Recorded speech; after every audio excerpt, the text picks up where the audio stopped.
بسم الله الرحمن الرحيم. القرنفل بيخفف الألم والسعال والربو. القرنفل مقاوم لنزلات البرد والتهاب الحلق وطرد البلغم، وهو مقاوم للسعال وبيقوي المناعة. القرنفل مقاوم أنواع معينة للبكتيريا مثل البكتيريا الزائفة الزنجارية والالتهاب الرئوي.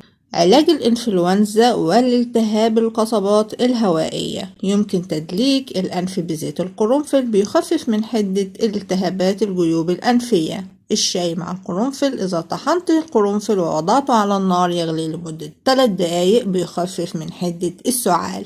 القرنفل بيحمي الشعر من تساقط الشعر والقشرة، ويصلح الخصلة التالفة، وبيجدد الشعر ونموه بشكل طبيعي، وبيجعل الشعر ذو ملمس ناعم وكثيف. زيت القرنفل مع زيت جوز الهند بيمنع الشعر من التساقط بالتدليك وغسله جيدا بعد ساعة.